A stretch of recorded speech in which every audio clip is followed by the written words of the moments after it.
Ask Dr. Thompson any burning question you have related to health. Your health matters. Dr. Thompson will examine healthcare, highlight important environmental issues, and look at what's hot in science and technology and the next wave of emerging diseases and health trends. So this and every Wednesday, join us 8 to 9 p.m. on BFM 99.9 because your health matters. People's Pharmacy for all your pharmaceutical, skin, and body care needs. Located on Grenville Street in Kingstown. They open 8 a.m. to 8 p.m. Monday to Saturday. Call them today at 784-456-1170. People's Pharmacy also stock vitamins and supplements, personal care items, toiletries, children and adult pampers, and much, much more. And of course, get your prescriptions filled by a friendly and professional pharmacist. People's Pharmacy. Come in today and let us serve you. Yes, good evening. A slightly late start this evening, but this is Your Health Matters. And this is your host, Dr. Gerald Thompson. It's wonderful to be here on Wednesday evening. And I want to really get you focused on health, on Caribbean health, on the history of health in our hemisphere. For that matter, I want to focus a lot on why things are the way they are. What over the last 90 to 100 years has really changed things? We go through 500, 600 years. It's well known that the peoples of the world, the Caribs, the Kalinago, were relatively healthy. The type of foods they ate really engendered health. The problem they had was infectious diseases. Remember, if you stump your toe and cut your toe, an infection develops. In those times of Châteauvieux, there was no antibiotics, but there were herbs that were used to wrap around the foot and so to help promote healing. But there wasn't tablets or an injection to really kill those germs. But I'm not so much focused on that. I want to focus a lot on what happened over the last, you could say, 100 years.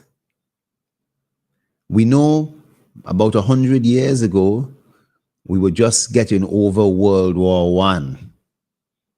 And then a big thing happened in the world, starting in the United States, the Great Depression. That Great Depression, 1930 to 1932, was a major problem. People committed suicide. There was a lot of emphasis on the stock exchange, on investing in companies, and people who had overindulged themselves lost a lot of things. With a crash on the stock market, and things just fell apart. Now, in 1933, the United States introduced its first farm bill after the Great Depression, I would say. And the United States was trying to become a major world food producer and manufacturer. It had long been known that salt was a major preservative. Salt was a major preservative. But in about the 1940s, they found out that by doing something else, they could also help to preserve food and prevent food from becoming rancid and spoiling it. You know what that was? It was to take the fiber out of food. You may wonder, how do you take fiber out of food? Well, it's possible. various methods to extract the fiber out of food.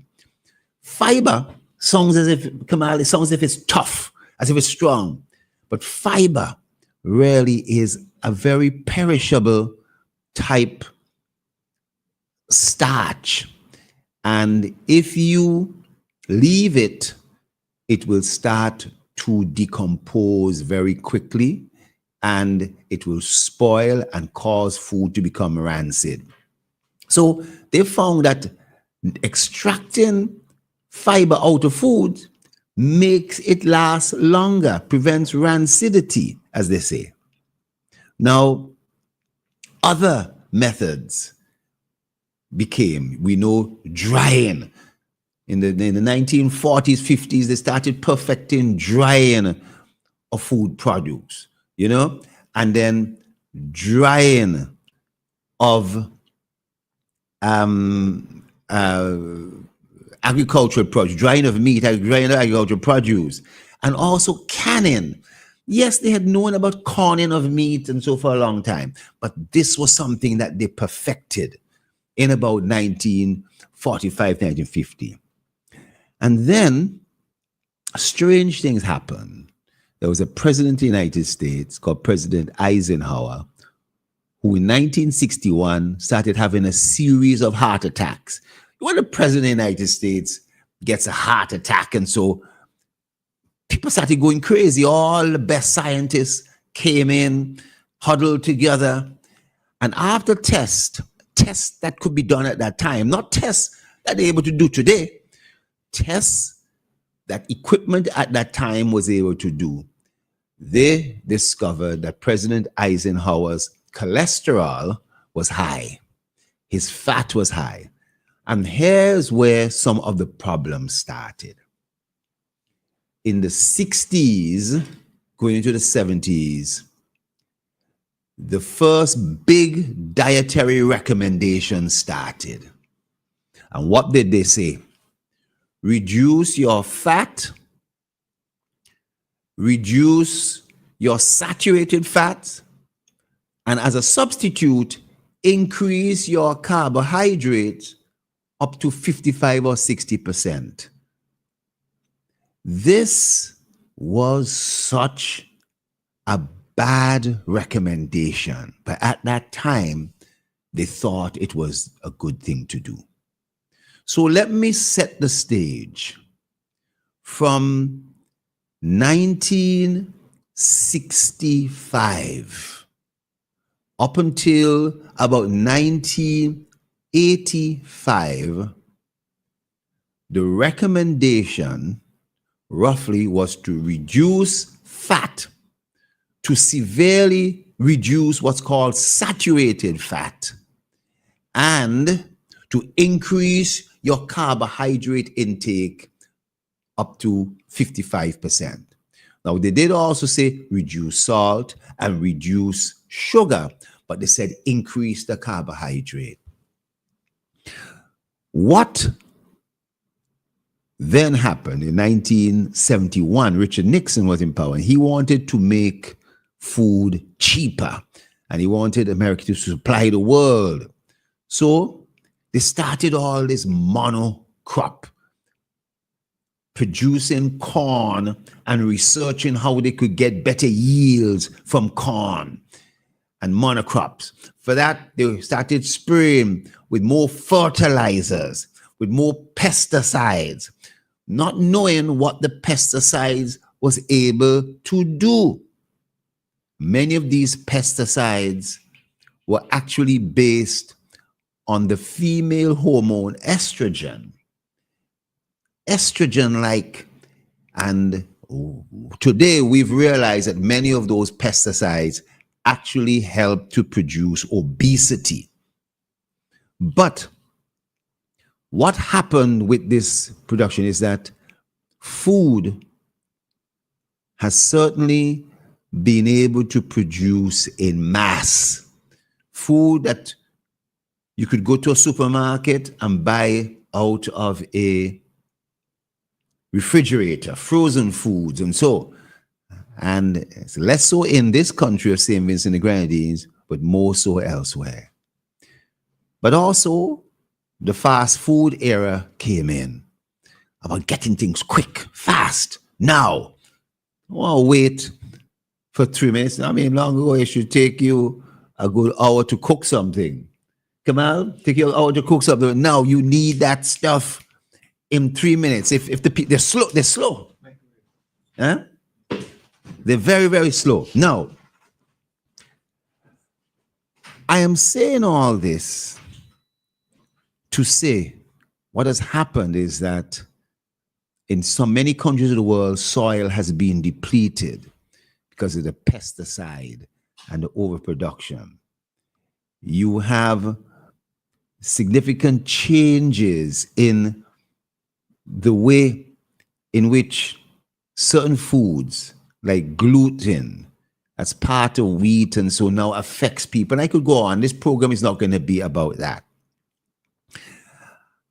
We now produce a tremendous and eat and consume a tremendous amount of ultra-processed food and not realizing that these foods do not necessarily have the right nutrients, and especially many of them don't have the right amount of fiber, especially soluble fiber in it.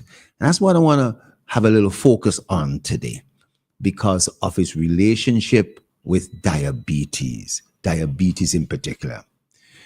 But let's just go back a little bit more. Every 20 years or so, the United Nations publishes data on what's causing death. Throughout the world, heart disease and strokes has been number 1 and number 2. But over the last 40 years, we've been seeing diseases like Alzheimer's, which was in the 30s, a 30th cause of death in, let's say, 1970. Now it has jumped to be almost number 7. We have diabetes that in 1970 wasn't even in the top 20. It jumped up to number 12 by 1990. And by 2010, it became into the top 10. Even hypertension has been rising. The point I'm making is that illnesses like Alzheimer's, high blood pressure, and diabetes, no doubt, has been, as a contribution, has been caused by ultra-processed foods. And let me explain about ultra-processed food. Now, the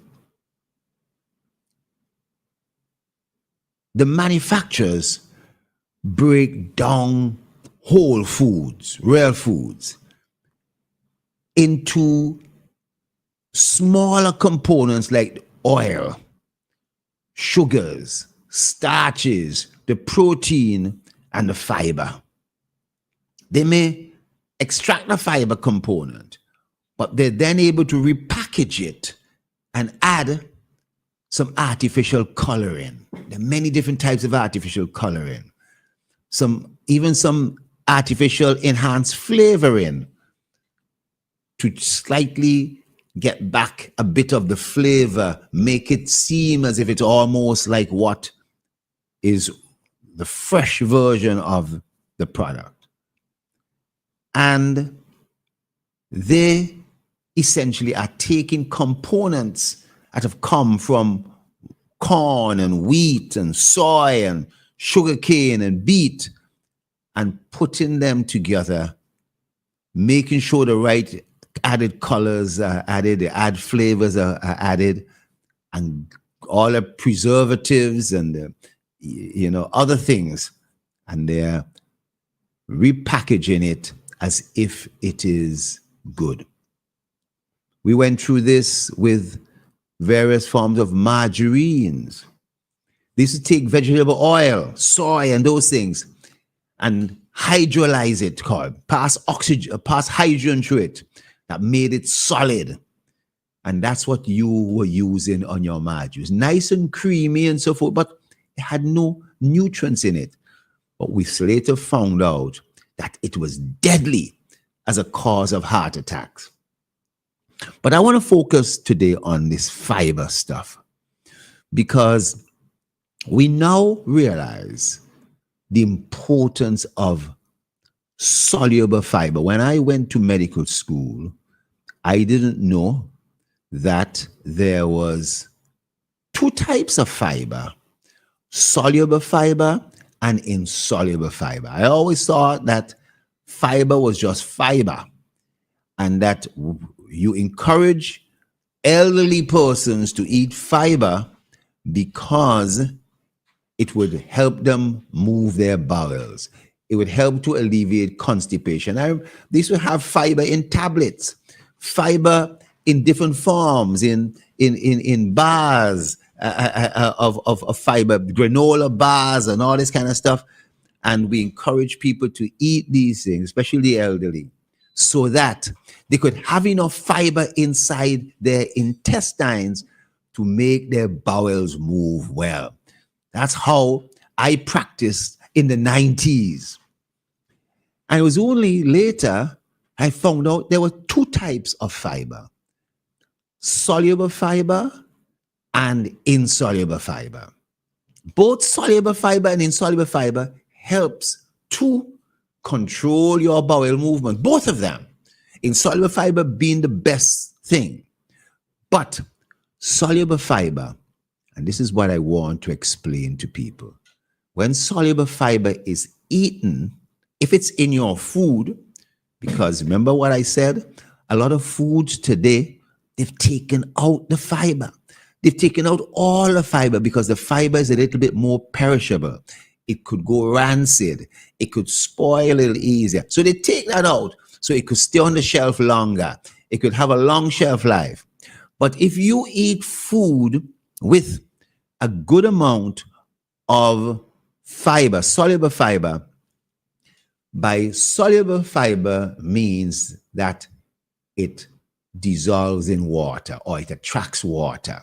Truthfully, what it does, soluble fiber, if it gets into your stomach and your intestine after eating it, it soaks up water and swells. But by doing that, guess what it also does? It traps sugar and cholesterol inside that gel of soluble fiber. So that if you eat food and it has sugar in it, but it also has fiber in it, soluble fiber, the soluble fiber will swell and would soak up some of the sugar that was in the food that you've eaten. As a result, the amount of sugar that you will absorb into your blood from your intestine would be smaller. Now, suppose you eat food that has very little fiber in it, very little soluble fiber, but has a good amount of starches and sugar and so forth in it. After eating it, guess what happens? The sugar has nothing to prevent it from being absorbed. So within a matter of half an hour to an hour, your blood would see a big spike in blood sugar. A big spike in blood sugar. Whereas if you had eaten food that had fiber in it, soluble fiber, that soluble fiber would have absorbed some of the sugar and even some of the cholesterol that might be in the food that you've eaten.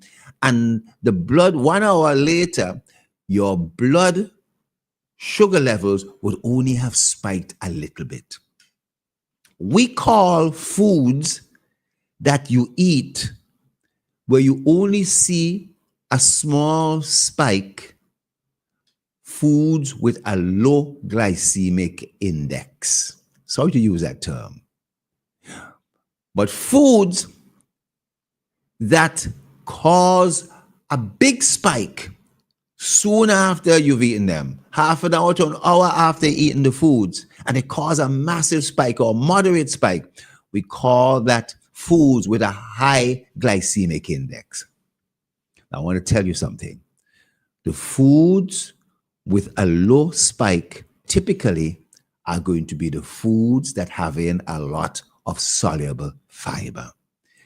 And the foods that cause a big spike in your blood sugar are foods that do not have hardly any fiber in them, or they have so much sugar inside them that even if they have a little bit of fiber, the fiber cannot trap enough sugar to prevent that big spike.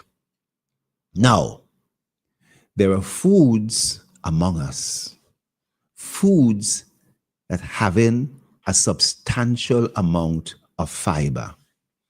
And I want to talk about them. First of all, I want to talk about avocados, which is one of the kings of fiber. Not only do avocados have good fat, which is not saturated fat, the monounsaturated fats, avocados are rich in soluble fiber, high levels of soluble fiber. Matter of fact, one big avocado will contain about 13 grams of fiber. You need about 15 to 20 grams of fiber a day.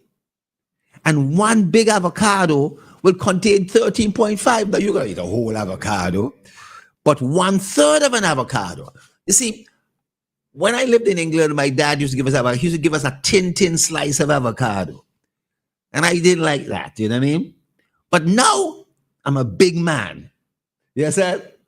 And I slice up 1/3 of an avocado. Is a nice, good set for me. 1/3 of an avocado will contain between 4.5 and 5 grams, about 25 to 30% of what you need. One slice. But guess what? Sweet potato, don't be fooled by the word sweet in front of it. Yes, it is sweet.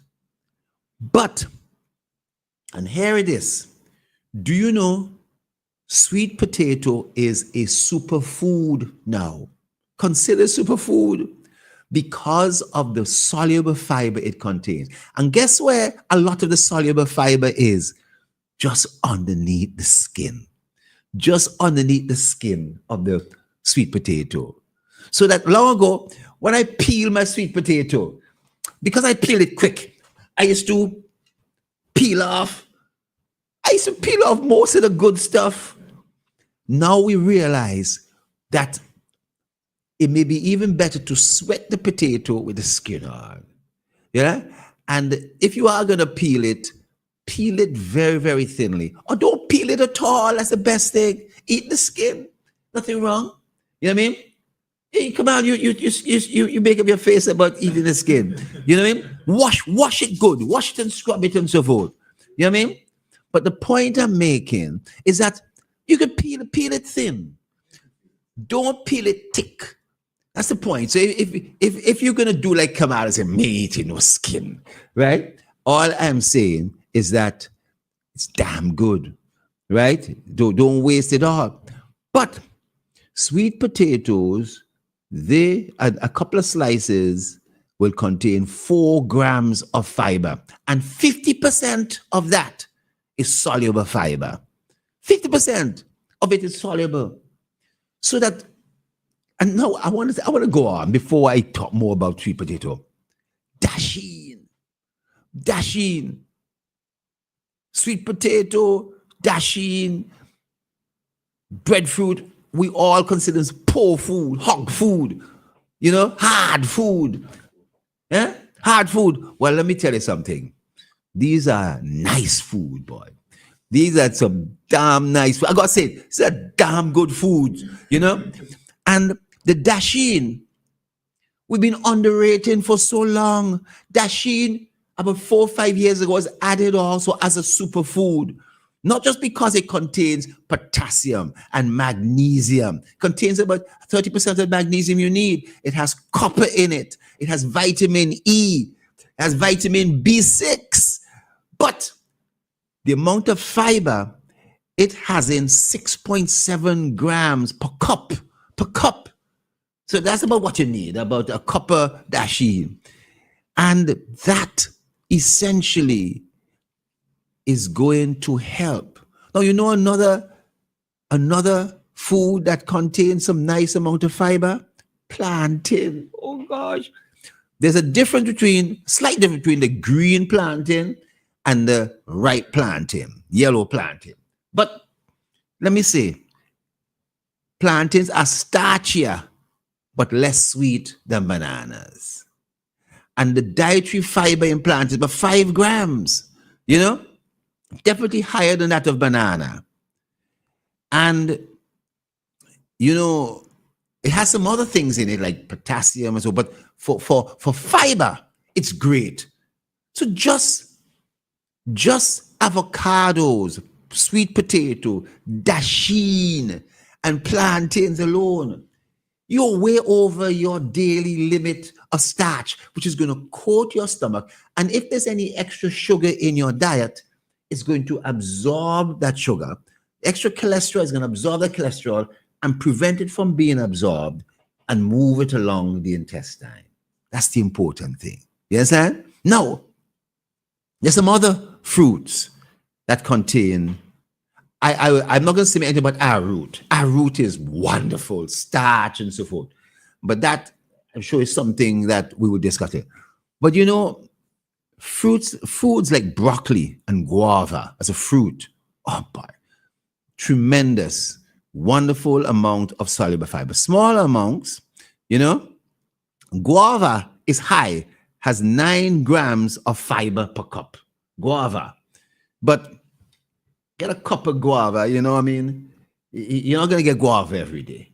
You get one guava, you share it and so forth.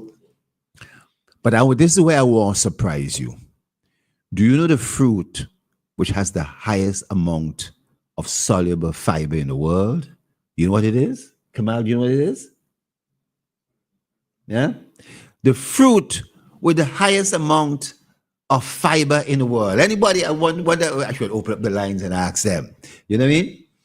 But let me tell you, because I know none of you are going to guess, it's passion fruit. Passion fruit, surprisingly, contains a whopping 25 milligrams of fiber per cup. And you may have been expecting some other thing, but right here. Now, we make some mistakes when we make passion fruit juice by adding sugar to it and so forth. You don't need to do that. But by consuming passion fruit and its high fiber content, you basically are going to add to that of the avocados, sweet potato, dasheen, plantains, to reach up to your optimal daily intake of 20 grams a day, And you don't have to eat passion fruit every single day or drink passion fruit every day. I mean, why I say eat is that I have some vines and it's come out, I chop them and I eat it. So let me apologize for saying eat. I'm talking about you put it in a blender or you put it and mix it up, squeeze it out, whether you throw the seeds or not. Don't add no sugar. There are some varieties that are very nice, self-sweet and so forth. The red ones that I'm cultivating now are a little sweeter and are more tastier. But I'm not sure adding sugar makes it less sour. You know what I mean? Is that what they said? Adding sugar makes it look sour. You don't want to add sugar. But the point is that passion fruit is wonderful. Now, that's the start of things. Dr. Thompson, if we go any further, what about the acidity in passion fruit? Yes, passion fruit can be acidic, and therefore persons who, I would say, have ulcers and stomach problems and so forth of nature would want to question that. But the thing is, I'm putting forward is that we have some nice varieties, and leaving the passion fruit to ripen, it gets less acidic. You understand? The earlier forms is closer to the greenery part of it is going to be a little bit more acidic, but leaving it to ripe and get full, not necessarily to drop off the tree, but once it drop off the tree, you'll be surprised how nice it tastes and so forth. But Kamal, I just described what fiber does for sugar. And diabetics, you should be very aware of what foods have a high glycemic index that will spike your blood sugar, and foods that have a low glycemic index that will not do much in raising your blood sugar. The big thing too on top of that is you could have foods that may not spike your blood sugar that much, but the amount you eat, the load you eat, if you eat a whole ton of it, you don't eat 3-4 sweet potatoes. You know what I mean? You don't eat 2-3 dashins. You know what I mean? Because that would be too much. But portions and size is such a critical thing. Now, that's what we say in relation to fiber. Kamal, do you know animals like goats and cattle? Do you know how much stomachs they have? Yeah? They have 4 stomachs. And guess what? In some of these stomachs, they have special enzymes that can digest grass, that can digest weeds and vegetative material that we as humans cannot eat. If you sit down to eat grass, to eat pasture grass, you're not going to get much from the pasture grass because you don't have the enzyme to break down the complex starches in grass, in weeds. Whereas in these stomachs, for those livestock, they have the enzyme. So humans cannot turn fiber into sugar. Remember I said the soluble fiber swells and helps to hold on to sugar and cholesterol from being absorbed as it moves on into the intestine. But when it moves on to the intestine, what do you think happens to it? If we don't have the enzymes to digest it, what do you think will happen? Nah. Kamal was saying the fiber will go straight through. No. Guess what? We as humans don't have the enzyme to break down fiber and turn it into food.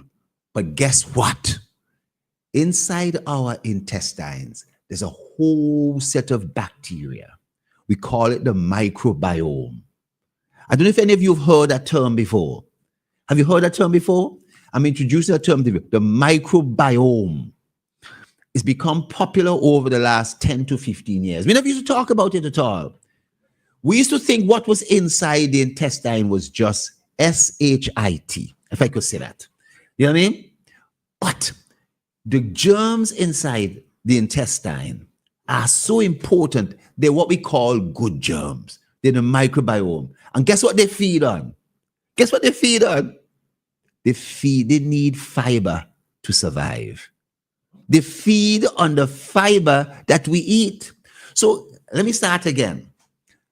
The fiber we eat in the food, we cannot utilize it to digest it and so, but first and foremost, the soluble fiber swells and traps sugar and cholesterol and prevents big spikes of sugar and cholesterol. That's the first thing. But the germs, the microbiome, the bacteria in our intestines, The good bacteria, they're ours. They're yours, Kamal. They're mine. Guess what? They need food too. They feed on the fiber. They feed on the fiber. And if they get sufficient fiber, then your good bacteria, your microbiome is okay. Your bowels are okay.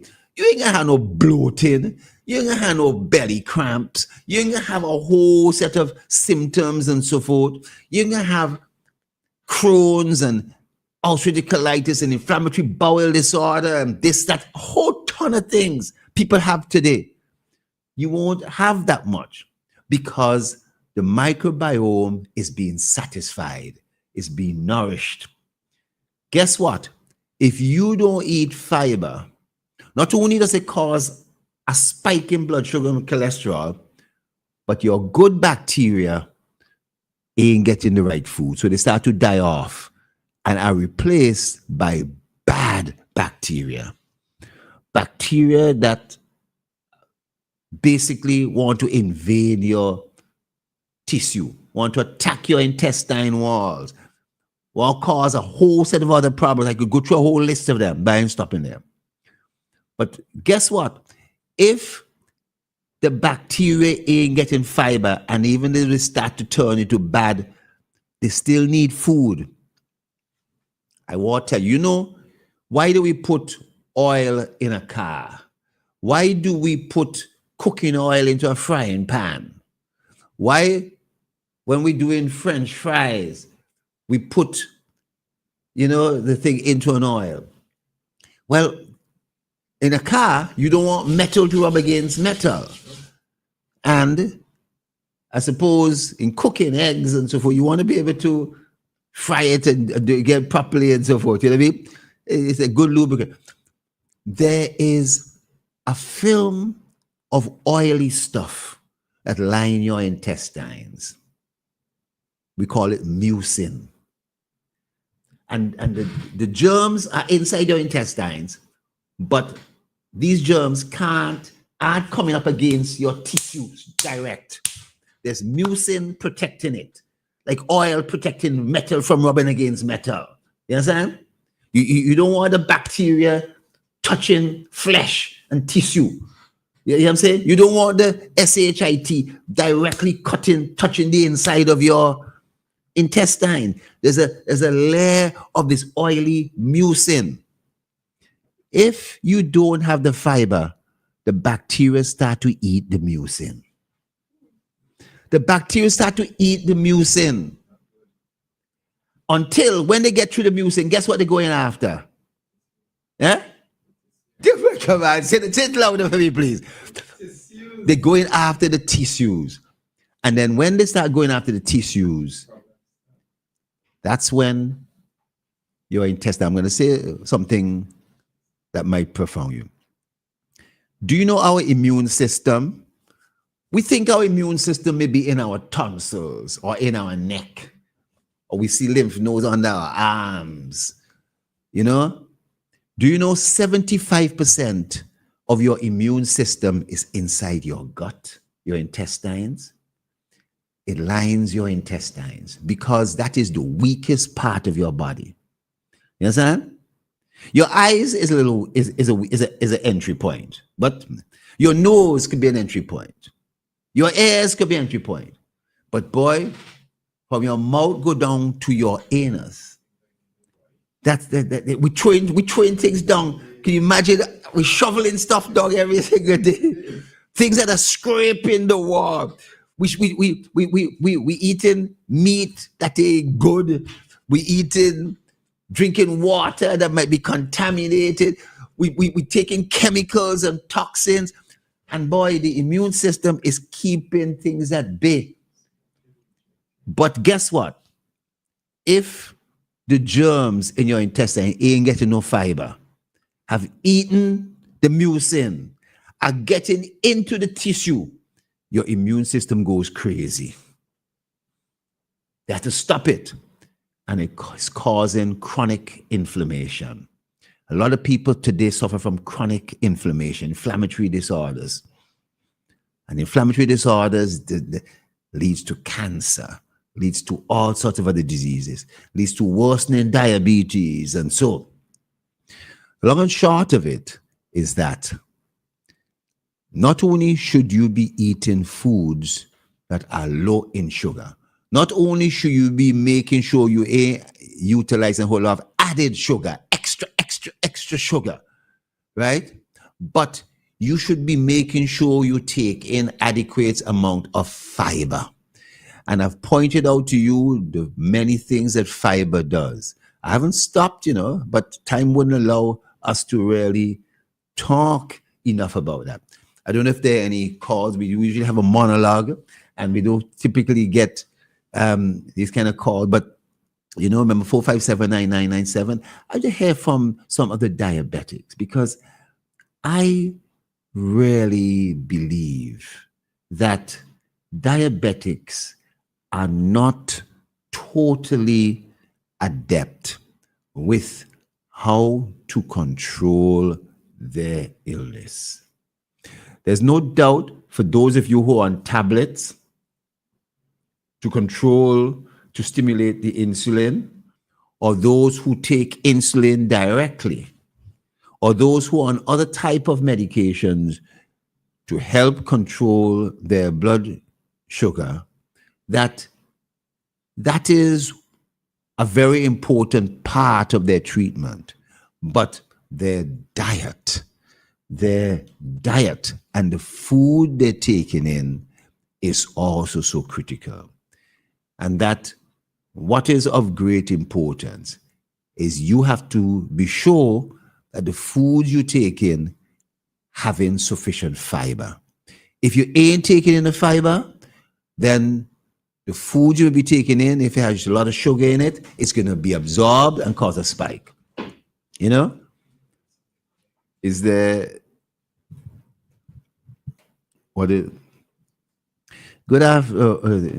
Good night, gentlemen. So it is when the doctor put in a nasogastric tube to pull out the excess fluid from the stomach. No, not necessarily. Someone had asked a question, and they were saying, "Good night, gentlemen." So it is when the doctor put in a nasogastric tube to pull out the excess fluid from the stomach. I want to say no.